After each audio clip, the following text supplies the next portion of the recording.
اگر آپ تھوڑی دیر کے لیے رک کر سوچیں کہ آپ کی زندگی میں سب سے اہم چیز کیا ہے، سب سے قیمتی دولت کیا ہے، وہ کیا چیز ہے کہ جسے آپ سب سے زیادہ اہمیت دیتے ہیں، جس کی خوشی آپ کے لیے سب سے بڑی خوشی ہے اور جس کا غم آپ کے لیے سب سے بڑا غم ہو جاتا ہے، ان کے خوش ہونے پر آپ خوش ہونے لگتے ہیں اور ان کی تکلیف پر آپ دکھی ہونے لگتے ہیں، غمگین ہونے لگتے ہیں۔ یقیناً آپ سب سمجھ گئے ہوں گے کہ وہ پیاری ترین چیز ہماری اولاد ہے۔ انسان کو سب سے زیادہ خود اپنی ذات سے محبت ہوتی ہے، اور یہ ایک مانی ہوئی بات ہے، اور اپنے بعد پھر اپنے ہی حصے، اپنے وجود کے حصے، اپنے دلوں کے ٹکڑے، اپنی اولاد سے محبت ہوتی ہے۔ انسان اپنی زندگی میں کتنا بھی کامیاب ہو، لیکن اگر اس کی اولاد کامیاب نہیں تو اسے اپنی کامیابیاں بھول جاتی ہے۔ انسان خود کتنی بھی ترقی کر جائے، لیکن اگر اولاد در بدر کی ٹھوکریں کھا رہی ہو، بھٹک رہی ہو، تو انسان کو اپنی ترقی نظر نہیں آتی۔ اولاد انسان کے لیے نہ صرف یہ کہ اس دنیا میں خوشیوں اور سعادت کا باعث ہے، بلکہ انسان کے مرنے کے بعد بھی دنیاوی اعتبار سے اور آخرت کے اعتبار سے ایک قیمتی ورثہ ہے۔ آپ جو کچھ بھی چھوڑتے ہیں مرنے کے بعد، ان چیزوں میں سے دنیا میں بھی آپ کی اولاد ان چیزوں کی وارث بنتی ہے، جو کچھ بھی آپ مال و متاع میں سے چھوڑیں۔ اور اگر اولاد نہ ہو تو انسان کی اس دنیا میں وہ دلچسپی اور اس دنیا سے وہ محبت بھی نہیں ہوتی۔ اسی لیے رسول اللہ صلی اللہ علیہ وسلم نے اولاد کے بارے میں فرمایا تھا کہ وہ مبخلۃ مجبنۃ، ایک ایسی چیز ہے کہ جس کی وجہ سے انسان بخل کا شکار ہوتا ہے، اور اسی کی وجہ سے انسان بزدلی کا شکار بھی ہوتا ہے، کمزور ہو جاتا ہے بہت ساری چیزوں میں۔ انسان بڑے بڑے فیصلے کرنا چاہتا ہے، لیکن اولاد اس کے پاؤں پکڑ لیتی ہے، اولاد اس کے بہت سے فیصلوں کو بدل ڈالتی ہے۔ انسان اپنے مال میں بہت سے لوگوں کو حصے دار بنانا چاہتا ہے، لیکن جب اولاد نظر آتی ہے تو پھر سب کچھ اسی کے لیے ہو جاتا ہے۔ اور انسان کیا چاہتا ہے کہ جب انسان اس دنیا سے جائے تو اس کے پیچھے اس کے بچے اس کی دنیاوی دولت کے وارث بنے، وہ پلے پھولے۔ لیکن ہم صرف دنیا کے لیے سوچتے ہیں، جبکہ ہماری اولاد ہماری آخرت کی ترقی اور ہماری آخرت کی منزلوں کی بلندی کا ذریعہ بھی ہو سکتی ہے، کیونکہ اولاد اگر انسان کے مرنے کے بعد اچھے کام کرتی ہے تو والدین کے درجوں کی بلندی کا ذریعہ ہوتی ہے۔ ایک حدیث پاک میں آتا ہے کہ ایک شخص مرنے کے بعد عالم برزخ میں جب اس کا درجہ بڑھایا جاتا ہے تو وہ پوچھتا ہے کہ یہ میرے ساتھ سب کچھ کیوں ہو رہا ہے، یعنی میرے ساتھ یہ اتنا اچھا سلوک کیوں ہو رہا ہے اور میرے درجے کیوں بلند ہو رہے ہیں؟ تو اسے بتایا جاتا ہے کہ یہ تمہاری اولاد کی دعا کی وجہ سے ہو رہا ہے۔ اور رسول اللہ صلی اللہ علیہ وسلم نے یہ فرمایا تھا، اذا مات ابن آدم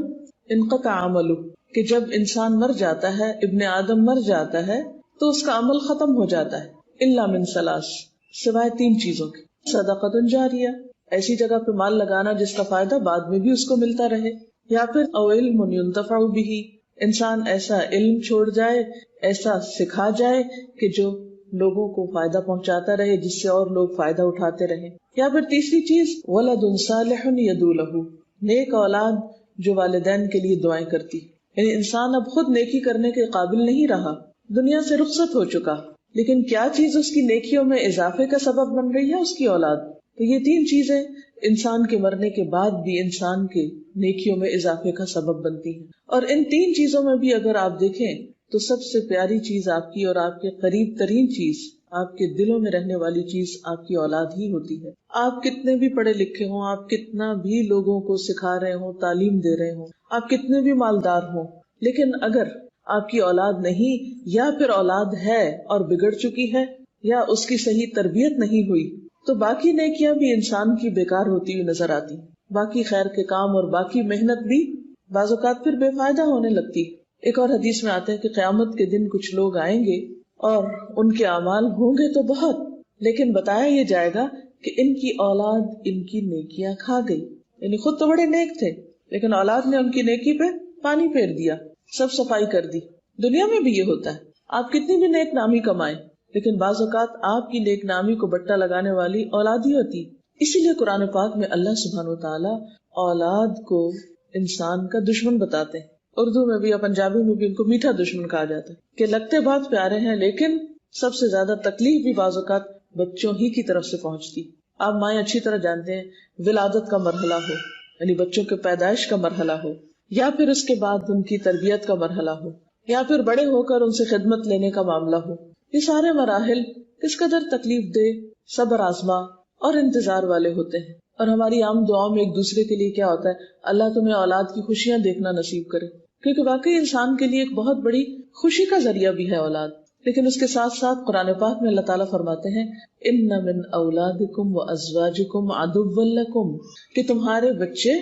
اور تمہاری بیویاں یا بیویوں کے لیے شوہر تمہارے دشمن ہو سکتے ہیں. فاحذروہم، ان سے محتاط رہو. وَإِن تَعْفُوا وَتَصْفَحُوا وَتَغْفِرُوا فَإِنَّ اللَّهَ غَفُورٌ رَحِيمٌ، پھر اگر تم معاف کر دو، درگزر کرو، بخش دو، تو اللہ بھی غفور الرحیم ہے. یعنی اولاد کا رشتہ ایسا ہے کہ جس کو تم کاٹ کے پھینک نہیں سکتے، وہ تمہارے ساتھ جڑے ہوئے ہیں، تمہارے ساتھ ان کا تعلق ہر صورت میں ہے. آپ ان کو جتنا بھی عاق کریں، جیسے بھی ڈسون کریں، آپ کر نہیں سکتے، کیونکہ آپ کے نام کے ساتھ ان کا نام ہے، آپ کی پہچان ہے، آپ ان کی پہچان، وہ آپ کی پہچان، ایک دوسرے کے لیے لازم و ملزوم ہے. لہٰذا یہ ایک ایسا زندگی کا حصہ ہے کہ جسے آپ اگنور نہیں کر سکتے. آپ کی کتنی بھی مجبوریاں ہوں، آپ کے کتنے بھی کام ہوں، آپ پر کتنی بھی ذمہ داریاں ہوں، آپ کیسے بھی بیمار ہوں، لیکن اولاد کی تربیت کی ذمہ داری، اولاد کی اچھائی بھلائی کی ذمہ داری یہ آپ پر ہے. آپ اس سے فرار حاصل نہیں کر سکتے، یہ ذمہ داری ادا کرنی ہی ہے.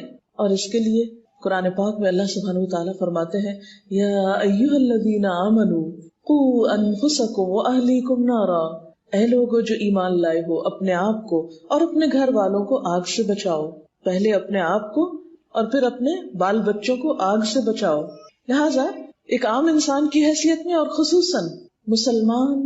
والدین کی حیثیت میں جہاں ہمارے اوپر ذمہ داری ہے اولاد کو کھلانے پلانے کی، ان کی صحت صفائی کی، ان کو ادب آداب سکھانے کی، وہاں ان کے ایمان اور دین کی حفاظت کی ذمہ داری بھی ہم پر. اور قیامت کے دن اس کے بارے میں پوچھ ہوگی. حدیث پاک میں آتا ہے کلکم راعٍ وکلکم مسئول عن رعیتہ، تم میں سے ہر شخص نگران ہے اور ہر ایک سے اس کی رعایا کے بارے میں سوال ہوگا، پوچھا جائے گا. اور اس میں عورتیں بھی ذمہ دار ہیں. فالمرأة راعیة فی بیت زوجہا ومسئولة عنہا، عورت اپنے شوہر کے گھر میں نگران ہے، باہر کے کاموں کی نگران نہیں ہے، باہر کے شوہر کے بزنس کی نگران نہیں بنائی گئی، لیکن گھر کی زندگی میں شوہر کی عدم موجودگی میں عورت کی ذمہ داری ہے. راعیۃ فی بیت زوجہا ومسئولۃ عنہا، اور قیامت کے دن اس سے اس ذمہ داری کے بارے میں سوال ہونے والا ہے. یہ وہ چیز ہے جس کے بارے میں پوچھا جائے گا. اگر آپ ان کو بہت اچھا کھلا نہیں سکتے، بہت اچھا پلا نہیں سکتے، بہت اچھا گھر نہیں لے کر دے سکتے، طرح طرح کے کھلونے نہیں لے کر دے سکتے، ان کی ہر خواہش پوری نہیں کر سکتے، تو پوچھ نہیں ہوگی، اس کا امتحان نہیں ہوگا. لیکن اگر وہ دین سے دور ہو گئے، بھٹک گئے، انہوں نے دین کا رستہ چھوڑ دیا، ان کے ایمان میں خلل آ گیا، تو ضرور پوچھ ہوگی. لہذا اس پوچھ سے پہلے، اس سوال سے پہلے ہمیں اس دنیا میں، اس وقت میں، اس مہلت سے فائدہ اٹھاتے ہوئے اپنے آپ کو تیار کرنا ہے جواب کے لیے. اور ہمارا یہ جواب کسی معمولی ہستی کے سامنے نہیں ہے، اس ہستی کے سامنے ہے جو عالم الغیب والشہادہ ہے، غیب اور حاضر سب کو جاننے والا ہے. دلوں کے چھپے ہوئے خیالات اور وسوسے اور نیتیں اور ارادے اس کے لیے چھپے ہوئے نہیں ہیں، یہ سب کچھ اس کے سامنے ظاہر ہے. اس لیے ہم انسانوں کے سامنے تو عذر کر سکتے ہیں، کسی انسان کو تو بہلا سکتے ہیں، کسی انسان کو تو کہہ سکتے ہیں ہماری بڑی مجبوریاں ہیں، ہم پہ بڑی ذمہ داریاں، ہم پہ بہت بوجھ ہے، ہمارے پاس وقت نہیں ہے، ہمیں فرصت نہیں ہے. لیکن اللہ تعالیٰ کے سامنے ہم یہ عذر اور بہانے نہیں کر سکتے، کیونکہ اس کو پتا ہے کہ ہماری کون سی مجبوری کیسی ہے اور کتنی ہے.